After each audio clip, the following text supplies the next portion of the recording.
Thank you for joining us today. I'm Jackie Clement. I'm the CEO and Executive Director of the Fair Media Council. And today's event is part of our monthly workshop series that we offer to help communicators become better communicators. And I'm really happy to say that our presenter this morning is Paul Ficazio from New York Sea Grant. Paul has been with the Sea Grant for a long time. He does communication campaigns as well as overseas communication campaigns, and he's been doing it for a long time. So he has a lot of wisdom and expertise to share in that area. And I'm also happy to say Paul has been a longtime member of the Fair Media Council, and I've always loved to see the way he's taken advantage of the opportunities that we've presented and made them work for him and his brand. So if you have any questions, you are welcome to ask at any time. I will leave it up to Paul how he handles that. Um, I should say our next workshop is scheduled for June 17. That will also be online. And that will be with Jody Fisher presenting on how to create promotional reels for both your personal brand as well as your organization. So that one should be fun.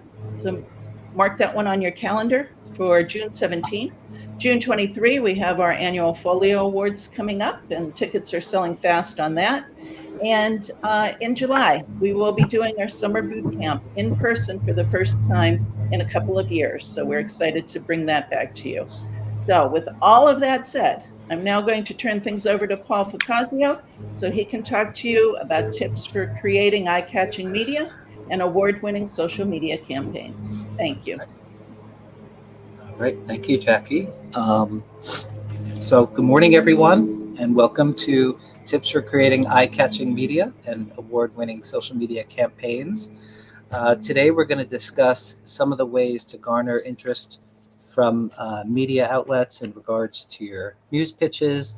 We'll cover tips on how award-winning social media campaigns are created as well. For me, over the last decade, New York Sea Grant has been honored with several Folio Awards from the Fair Media Council. So we'll also take a brief look at these campaigns, how they came to be. And at the end of the presentation, I'll welcome any questions. If they show up in the chat during, I can answer those as well. So first, I'd like to start by sharing a little bit about Sea Grant and myself. Behind this slide, you can faintly see the New York State map with the stars in place for where most of New York Sea Grant's locations are. We are federally supported by NOAA, the National Oceanic and Atmospheric Administration. Nationally, we're comprised of 34 university-based programs. And that includes that includes Puerto Rico and Guam, and we're networked through a National Sea Grant office, which is in Washington, D.C. For me, myself, I'm New York Sea Grant's communications manager. I've been with the program for several decades now, it'll be 25 years next year. I oversee the website development and production for nycgrant.org. I'm the editor of our e-newsletter, which is New York Coastlines. People can sign up at nycgrant.org/nycoastlines. And I'm also the social media gatekeeper. So right now we're running Facebook, Twitter, Instagram, YouTube, and we're connecting them all through Linktree, where people can easily access some of the links on our website and some of the links that we promote on our social media channels. Okay, so when we talk about promoting your press releases and such, you've answered the who, what, where, why, and when. But I figured I would share a few helpful tips to get the attention of the media, because, just because you write something doesn't mean it necessarily gets the attention you would like. The first thing I'll say is that when it comes to promoting what you do, it's important to have an eye-catching headline. That's really key. This past March, I was working with some partners of ours, Connecticut Sea Grant, as well as the Environmental Protection Agency and its Long Island Sound Study program. on an announcement for a suite of research, 9 projects focusing on the Long Island Sound. Throughout the approval process, which required input from many people, which sometimes gets complicated, there were many requests for revisions. Among them, though, there wasn't one for the title. Originally, the title was, as you see it in the before there, 9 research projects focus on Long Island Sound, marshes, quality public beaches. I mean, that's fine. That pretty much tells what these projects focus on, but it certainly wasn't punchy enough to me. One of the things that stood out to me when I read through all of the information and we were putting this press release together, is that this research was different than some of the other 2-year cycle research for the Long Island Sound in the past, because it represented the largest investment for research focused on the Sound since Sea Grant began administering the grant in 2008. More than $6.3 million. So that really is the hook here, is that there's a large pot of money focused on this estuary of importance. So that's why we kind of changed up the headline to more than $6.3 million in funds for new Long Island Sound research. That really garnered a lot more attention with the media when we sent the press release out. So the reason for this top line change, the headline, was to really capitalize on the large amount of financial support that was being provided to Long Island Sound, which is one of 28 nationally designated estuaries under the National Estuary Program. All of that is to say that for some reporters, the hook was the amount of money that was being invested. That was true for WSHU, Long Island Business News. You see there's Long Island Business News. They picked it up here. The Connecticut Post and Newsday. But Newsday, they did actually 2 articles on this research. They published 2 separate stories 1 month apart. The first Newsday story focused on the overall project package, while the second story focused solely on one of the 9 projects that really stood out to the writer.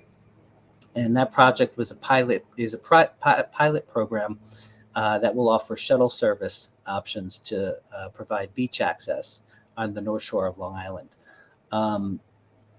So when I say, promote the press release, but also its pieces may be more marketable, while it's important to note that there's this large pot of money, I had to keep in mind that there were specific projects that some reporters, they just wanted to focus in on that. And sure, they would mention that, yeah, there are other projects as well, but we can't always have the expectation that when we put something out there the way that we put it out there, it's not always going to be received that way. So you kind of have to work with the media, see what they're interested in, and try to get them whatever they need so that they publish an accurate and interesting story. Let's see here. Oh, another avenue for exploring has to do with the whole is truly greater than the sum of its parts. Also in March, my program was set to announce a separate cluster of projects, these focusing on coastal resilience.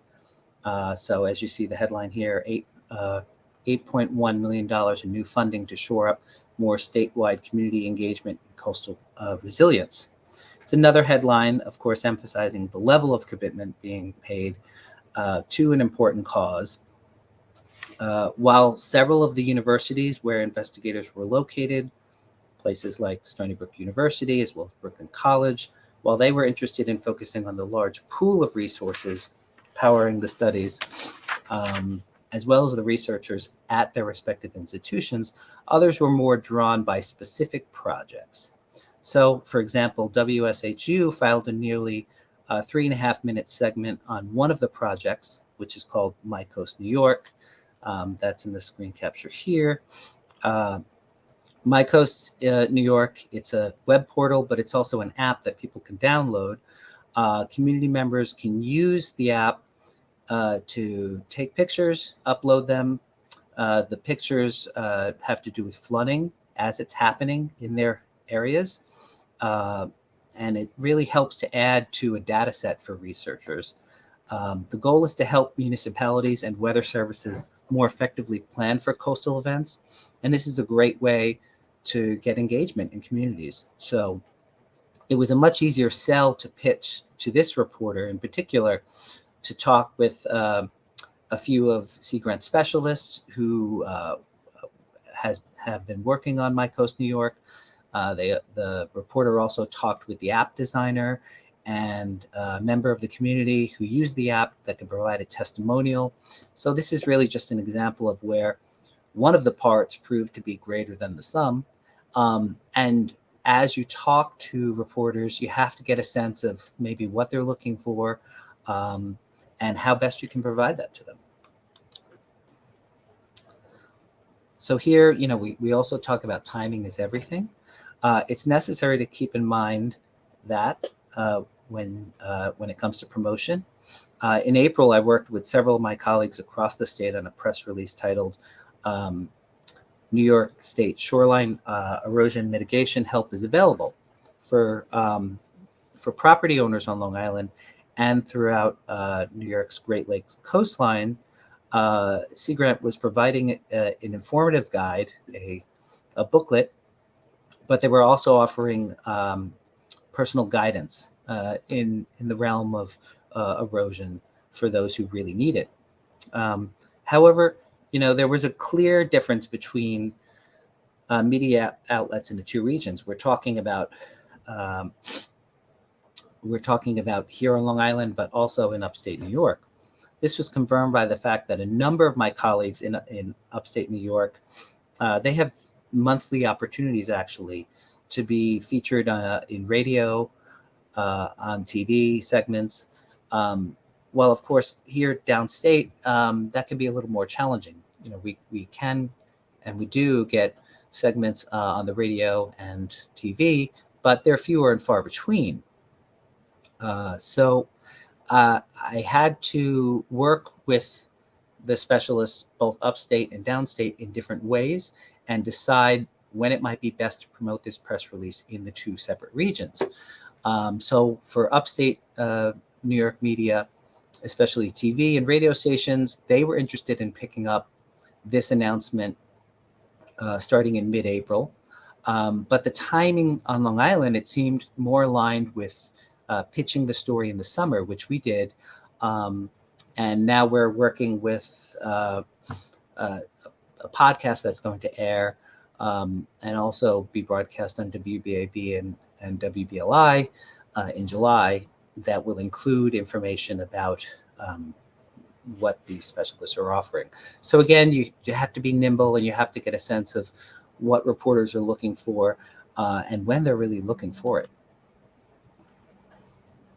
Also, there's also the idea of sometimes now is not the best time when it comes to a press release, meaning that every story is not ripe enough to bear fruit when you think that it might. For example, in April, I worked with another one of my colleagues on an idea that proved to be more of a news item than a press release. And that's what you see here. Long Island Sound Environmental Justice Needs Assessment is underway. So Long Island Sound Study is a partner of Sea Grant, and this summer they're working with a consulting group. Actually, it started in the spring and it's running through the summer on this needs assessment. And basically what that means is they're trying to get a sense of what the concerns and challenges that are facing certain Long Island Sound populations and communities. The hook here is that Long Island Sound Study is seeking input. So if we were to send out a press release now, that's really what we want to get across to people. Okay, we might be coming into your communities. We might be looking for input from you. But after extensive edits, like you see here above, I had to massively overhaul this news item and make it more action oriented.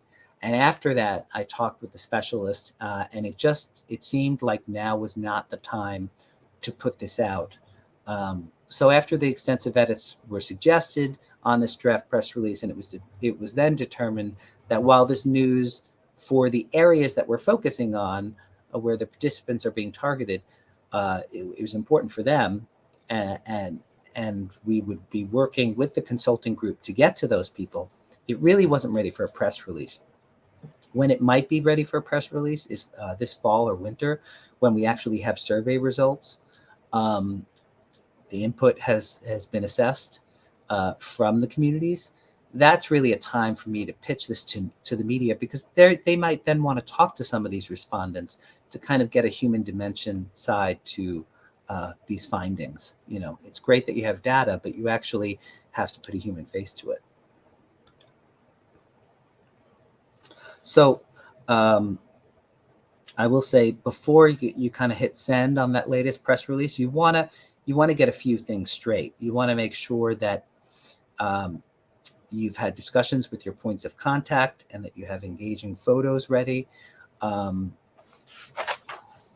You want to make sure that the people who are connected to this press release, to this announcement, you want to get a sense of their availability.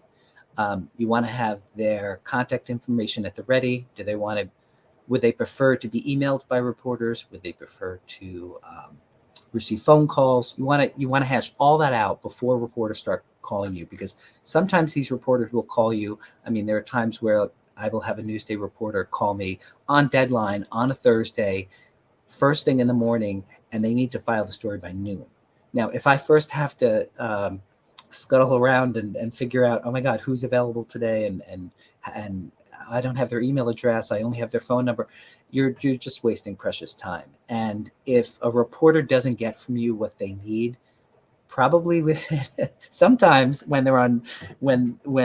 they would need to file something by a certain time, if they don't get what they need from you within a half hour or an hour, they're going to move on to another story. It's not to say they won't come back to your story, but strike while the iron is hot. So that's a really important thing to keep in mind.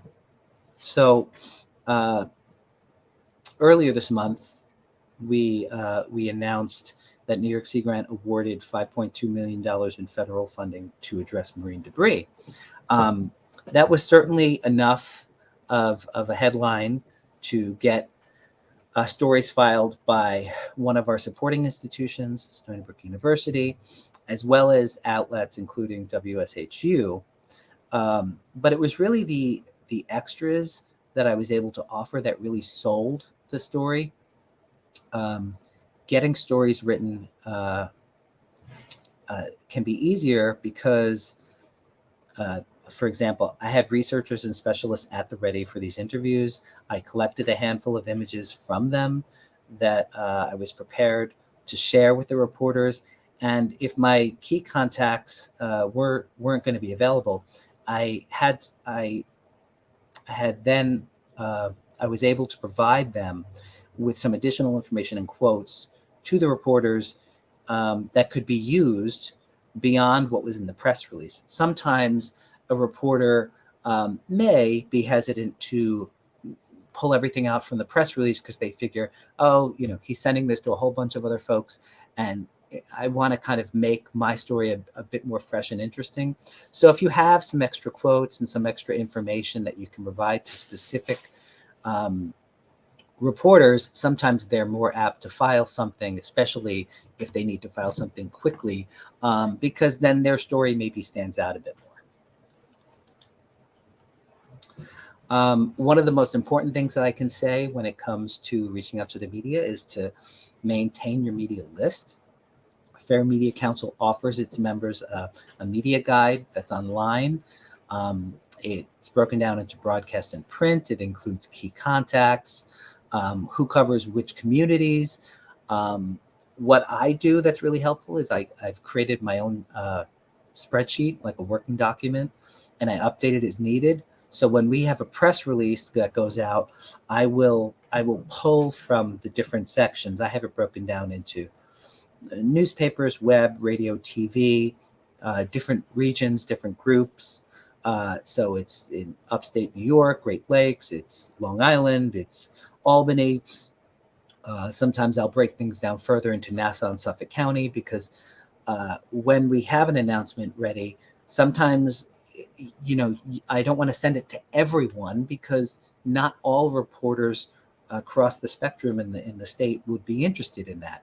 And if I send news to every reporter that's on the list every time, they might kind of be a bit desensitized the next time I send something because it's really not targeted enough to what they're looking for. That's not to say that I couldn't localize the story. I certainly could do that, but that that requires some individual pitches and really getting a sense of, okay, well, if I go to this reporter on the east end of Long Island, they're going to probably want to look for someone that's connected there. So if I have a researcher or educator who's out there who's connected to this story that I'm trying to pitch, that would be the point of contact that I would want to share, because that kind of brings the story into where they are locally. So that can be a help. All right. So now we're going to talk a bit about social media. Everyone wants to be liked and loved and all that. It can create a lot of anxiety. It's such a public forum. There's this pressure. What I would suggest for folks is you really want to determine what works for you. You want to identify some tactics to stay afloat on these platforms. You want to gain a better understanding of what might resonate with your audiences. Different things are going to resonate for different audiences. I give you all these examples of what works for me. A lot of times when I've figured what works for me, it's because I'll do something. Sometimes parts of it will work, sometimes parts of it won't. And then I kind of do an autopsy afterwards to figure out, okay, the next time I do this, maybe I'll do a little bit more of this and a little less of that. So fine tune it along the way. Of course, you want to maintain your authenticity while aiming for those likes. That's really important as well. So I would suggest, identifying your target platforms. For us, again, Facebook is good. Twitter's fine. YouTube is really a great place for us to upload a lot of our video clips that we actually have on media, but also some videos that we create on our own. I can then share those with the media and with other folks later on to give them a better sense in a really quick way what's going on in a certain topic that we're focusing on. It's really important to generate eye-catching content. So we're going to kind of go through some of this and explore some tips and to help you to improve your process. So everyone has their acceptance speech, and when you're thinking about award-winning campaigns, when you're thinking this is going to be great, everyone's going to love that, but you have to realize that in order for something to be award-winning or just to be well received by the public or by certain groups that you're really looking to reach out to, you really have to plan them. You really have to be purposeful. It's okay to be spontaneous, but you want to have some sense of cohesion and some sense of purpose. It's really important. So these kinds of campaigns, of course, are infused with the desire to connect with others and have the audience also be a part of the overall process. It would be great to go viral. That's a good sign. So, and how you do that is different every time. So that can be hard to predict as well. So you have to set some goals. If you've gotten the hang of regularly posting on social media channels, you're wondering, now you want to know if all your efforts are working out for you. So what are the wants? For example, do you want more traffic? Do you want input on an effort that you of yours or your organization? Do you want to be known as an expert in the field on a subject? You want to figure out why you're doing what you're doing. Because if you don't really know, and if you're just putting stuff out there, and trust me, I've seen folks just they'll put something out on Facebook, and just so that it's also on Instagram, they'll throw it on Instagram in the same exact way, in the same exact format. It doesn't always translate well. So if folks see you putting something on a certain platform and it kind of looks out of place, it may look like you did it just for the sake of doing it. And that's, you're better off just not doing it at all. If you don't have the time, and I get it, because I'm like the only full-time person in my department, it can be a lot. You really have to think through, if you're going to translate something on different platforms, how that's going to be. I will say also that there's a difference between sharing pieces of content on social media and serving up a cohesive campaign. So you really have to think about how you're going to tie it all together. So it can be great to have an award-winning look. That's a really great thing. But you also want something that is worthy of your audience. And there are particular topics, you have to look for particular topics or themes that maybe you can latch onto. For us, there are different weeks and months where there are certain campaigns going on that we can kind of latch onto.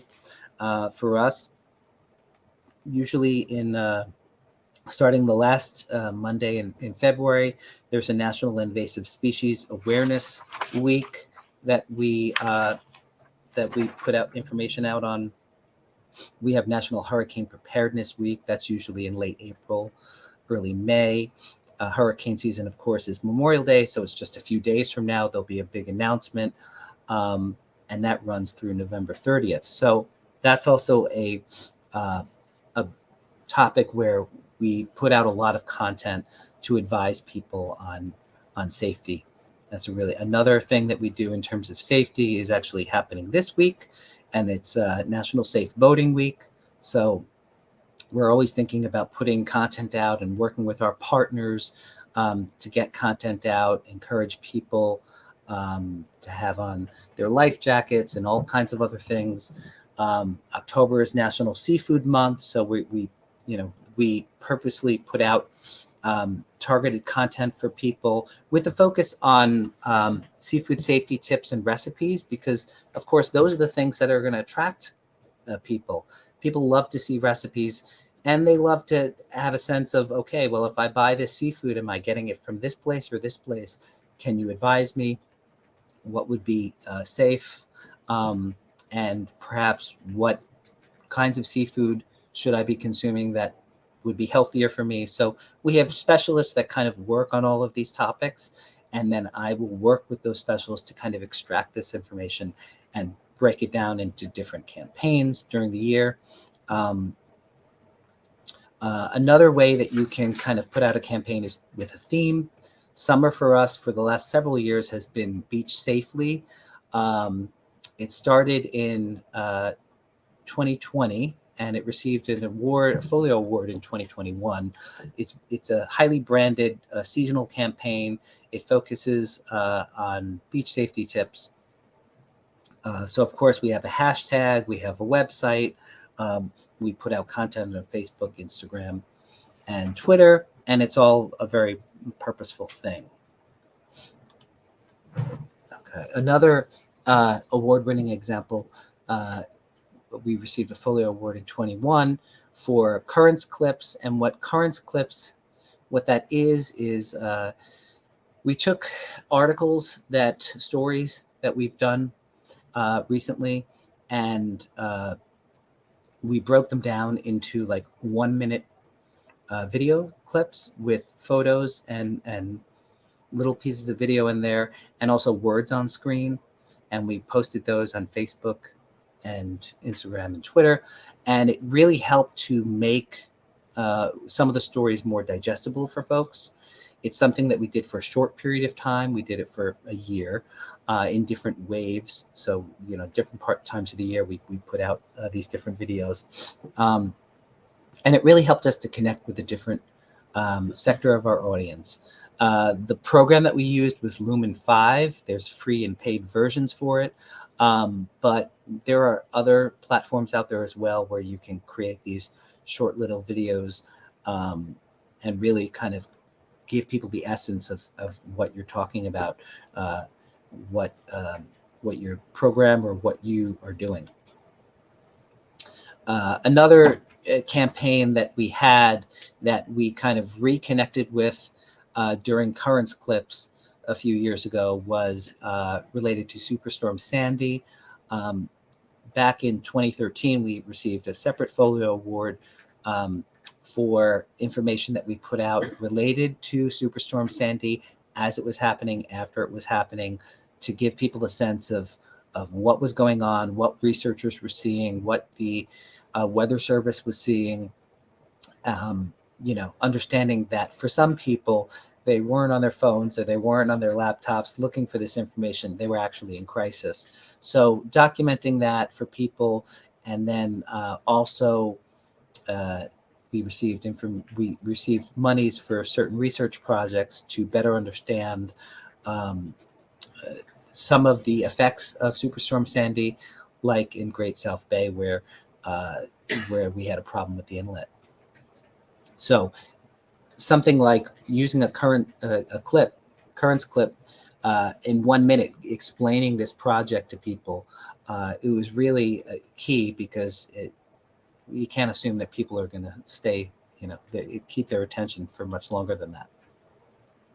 So, now that we've seen some of these social media campaigns and other examples, we're going to talk about some of the connective threads here. So Aristotle said that the whole is greater than the sum of its parts. In other words, when separate items are connected to form one entity, they're worth more than if they stood alone. Sometimes that's true, sometimes that's not.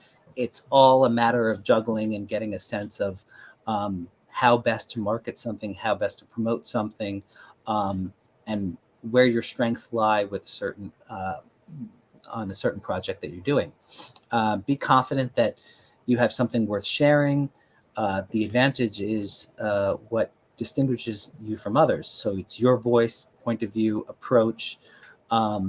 If you're working on a project with other partners, you want to have discussions with them to get a sense of how they perceive that project should be presented to folks, so that you can be united in how you present it to people, because people will notice that.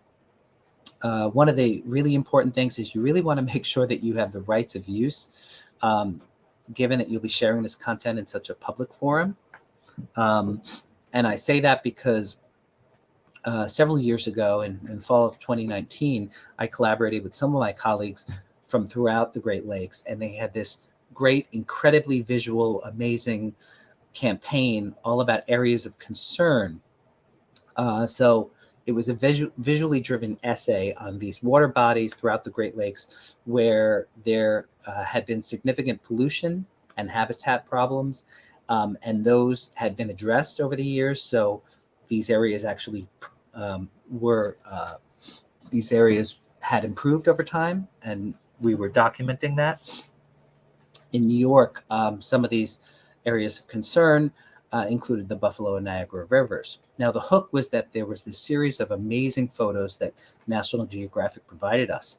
They were taken by a freelance photographer. Now, while the images were cleared to be used on that digital platform, the story map that showed all of the different areas of concern, none of the programs were able to use those actual amazing videos on their individual social media platforms. And I found this out because I actually contacted the freelancer, because no one really had that answer for me. And I said, well, I don't want to take these same visuals that you guys used to create the website and then break them up into different, social media posts without knowing, do we have the right to really use these photos? We didn't. So what I did was I brokered a deal with the freelancer to use the photos of the areas of concern within New York. And I was able to use them for very specific purposes. So um, I could use them on social media, on the website, and in our newsletter, but only a certain amount of times. And I really wanted to stick to that because the last thing you want to get is a cease and desist, or some kind of letter from a lawyer saying that you're going to be sued for using content that you didn't have the right to use. So that's really important. You want to make sure that you pick the right medium when it comes to social media. So for us, we could have a beach cleanup, for example. And if there are students and teachers involved, and you're able to actually show people's faces, because sometimes you're not when it comes to students, um, you have to have them, their parents, their guardians sign off on the fact that you have the right to show them in a video. A video might be a great way to really show that this beach cleanup happened. That's a really cool thing. Another option that you can use, though, is you can do something for radio or create something that's podcast worthy. Then you're going to want to hear some of the sounds more than, because you're not seeing anything there.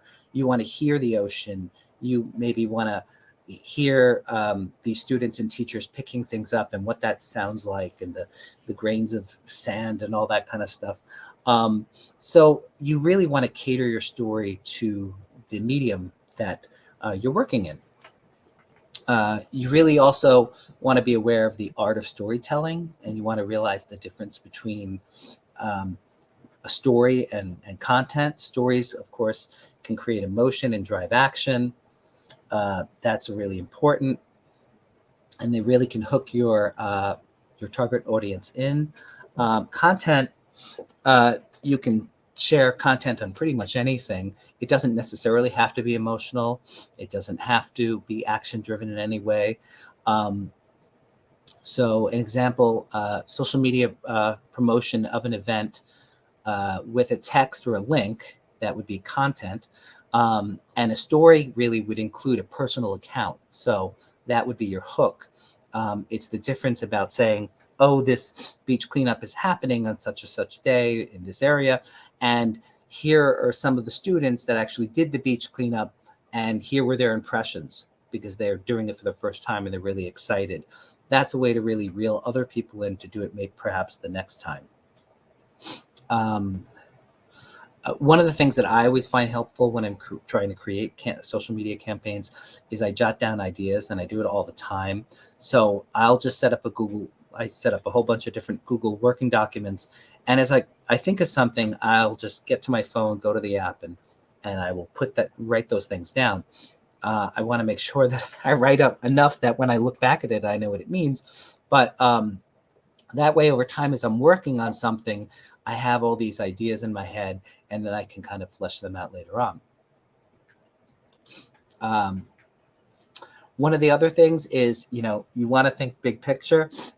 Literally, here's when we talked about our Beach Safely project. This is something we've done over a number of years. In year two, so this was summer of 2021, when we did kind of reinterpreting what we did with Beach Safely, all these different scenes and how to remain safe at the beach. Everything was very COVID focused in 2020. We changed that up a bit in 2021. We actually brought together all of these scenes into a poster, and then another way to present that poster, because I could physically give that to people. But a way that we promoted that on social media was we then sliced up the poster into different scenes, as you see here on the right. And we use that on Instagram. So every week we put out a new slice of the poster. And at the end, the whole poster showed up through the grid of Instagram. And that was kind of a really cool way of launching this new item that we had, this poster. We released the poster after the grid was complete on Instagram. So we planned this so that the post would go out for a certain amount of weeks, and then the poster would go out to folks on the beaches through municipalities. You really want to be committed to your project. If you're doing a campaign, you want to have a sense of how long you're going to be doing this. For example, for Currents Clips, we knew that we were going to do it for a year. It was going to be a limited series. We were going to do X amount of videos. We were going to put them out once a week or twice a week, whatever it was. We had our roadmap, and then we went from there. You really want to have an exit strategy and a contingency plan. Sometimes things don't work exactly the way you want, but think of it as like a highway with on and off ramps. So if you have to cut things short because you have bandwidth issues and you have other things that you need to be working on, you want to make sure that maybe you come back to that campaign, or maybe you can wrap it up in a quicker amount of time. You just want to plan that out. I'll also say perspective in a photo is everything. You want to hook people in, and you want to take photos at the right angle. People take thousands, millions of photos of the tree in Rockefeller Center every year, and I take so many photos of it every year myself. But I'm always looking for the best way to present it on my personal Instagram to really draw people in, and that really helps with engagement. Eye-catching graphics are really important as well. That can be infographics, as you see down here below. And there are many different kinds of infographics that you can use. You can also take a photo, bring it into a program like Adobe Express or in Canva, and you can make it part of a template. You can revise the template. You can put some animating features in it, and it becomes a whole new image. So using different platforms to kind of work with photos and create videos and all kinds of things like that in a very quick, manner without knowing too much about it, it can make all the difference. Okay, so we talked about, I'm going to sum some things up here. We've talked about being really as socially savvy as possible, utilizing the medium to the fullest extent that works for you. You want to brand campaigns, if that's what you're doing, with the hashtag. When we thought up Beach Safely, we capitalized the BE and the SAFE in Beach Safely because it also means be safe. So it's be safe, but it's also the hashtag Beach Safely. We had dozens of different hashtags that we before we landed on this one. And so we worked with focus groups. We did all kinds of things. So before we launched the campaign, we wanted to make sure that we had our hashtag. We wanted to make sure that we knew which people and organizations we were going to tag in our posts to help spread the word. We also wanted to make sure that we had engaging content over a period of time that was really going to help sell this campaign and get the information out to people. You can also make mentions of your campaigns in newsletters and electronically or otherwise that you distribute. If you have a budget for swag, you can always promote it with a pen or a pencil, or in Beach Safely's case, we created the poster announcing it. So if you create a press release based on, you have this upcoming social media campaign, something like that, you distribute it to the media. You can also easily have it featured on hyperlocal sites like patch.com as a neighbor post, and that just requires a quick free sign up. So there are ways that you can get your information out there without necessarily getting the media to write stories about it. You can have other people pitch into your campaigns. Like I said, partner organizations, supporting institutions, universities, that really helps the ripple effect. That's a really important thing. And you have to be clear who's doing what. If you're part of a team, you want to play up your assets. You want to let others shine. You don't want to step on each other's toes. You want to make sure that this person is maybe creating the files, the freelance designer, but you're the one that's going to be writing the posts, and these are the people who are going to be approving the posts. You want to just make sure that you have everything in place before you go. URL forwarders are good sometimes. Sometimes shorteners are good. I found that Facebook does not like a forwarder. So for example, our website is cgrant.sunySB.edu, but we have a forwarder for it, nycgrant.org. I never use the nycgrant.org on Facebook because Facebook just can't seem to handle forwarders sometimes. They're fine with shorteners, and a shortener would be like a platform like Bitly, where you can take a long URL and you can actually customize it. It also can then be trackable. So that's really helpful.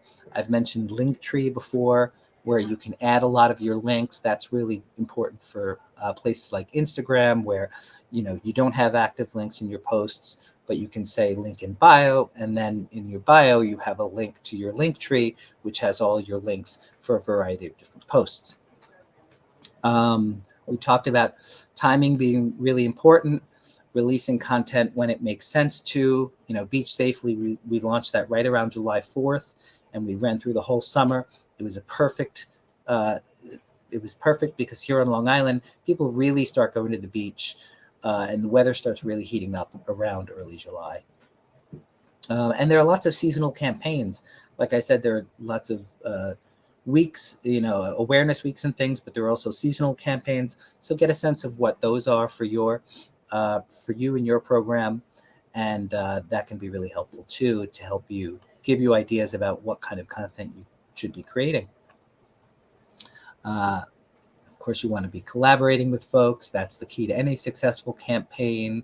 You want to experiment offline to see what works and what doesn't. That's really important as well. And, I say compare the process to something you love or relate to strongly. Doing this will help you to identify steps along the way and improve your chances for success. For me, a campaign is like a math problem that I want to solve. So it's really intricate, and I'm trying to put all the puzzle pieces together.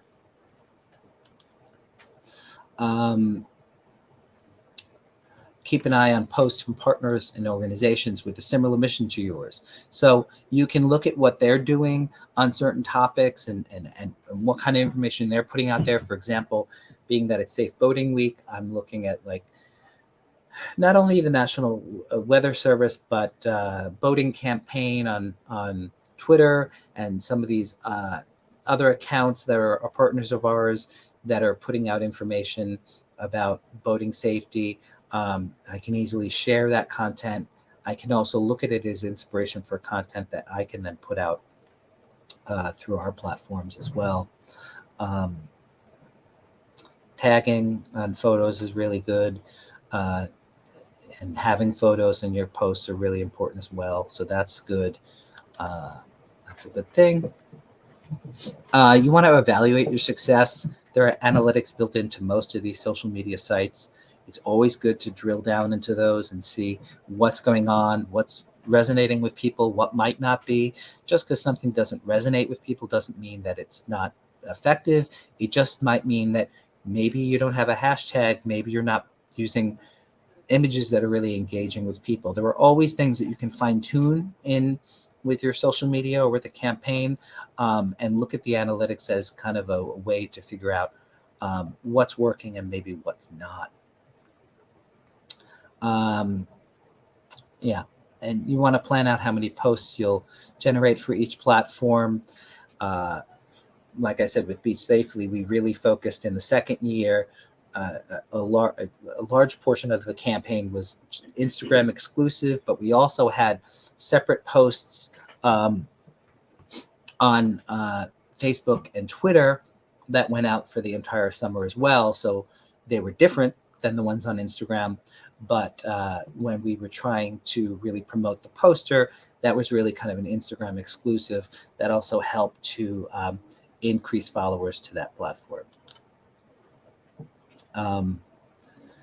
Don't feel bad just because you can do something doesn't mean you should. You really have to think through it, consider your audience, realize that as deadlines roll around, um, you want to be nimble, and especially after you've launched a campaign, you want to make sure that what you're doing is on track with what you said you were going to do. Because the worst thing is to start to put a campaign out there, and then you're just not putting things out when you should. It's losing, consistency and momentum, and things like that.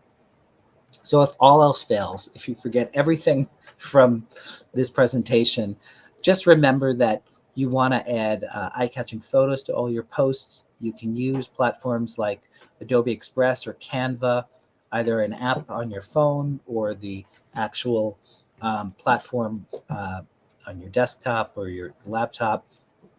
That really can help to add some animated features to images. These platforms also offer templates and branding tools, and that can be really important for cohesion as well. Don't forget to add a link or something action-oriented in your posts. And to increase engagement, there are a number of things you could do. You could tag your partners in the post or on an image. You can share the post to your story on Instagram or Facebook. That usually gets more engagement than the posts themselves. It also gives you an opportunity to link back to the actual post. So there's kind of this cross-pollination. Reels on Instagram is really big as well. So what that means is, and I'll show you here on the next slide, I don't know if it lets me, it may not be coming through, but what I had here was I had an image like this, and certain features were animated that I kind of added through Canva and Adobe Express. The little bird jumping up and flapping its wings and little things like that. It takes a kind of a standard photo that you have, and it actually creates a small video out of it because it's got this little animated feature in it. Those little animated features, like this little bird that moves around, it loops around for 6 seconds or so, but that's like a 6-second video. And that's considered when you post it as a post on Instagram, it actually also goes to Reels as well. And that helps to increase engagement. So there are lots of things that you can try to consider when getting noticed. You want to think about your tone, your writing style, graphics that you're going to use. Is this a good return on investment? If before you get into something, you want to think about that, because if it's not, maybe you want to pivot and do something else. How might you measure or evaluate your success? Because there are folks who are going to say, well, you did this thing, and how did it work out? And if you can't really tell them how it worked out, or you just say, oh, I think it was good. When you have kind of statistics that you can share with folks, it really can help to solidify why you did something or how you might do something better the next time. But I will also say, don't stress. There's always more to learn. I'm stumbling all the time and figuring things out as I go along.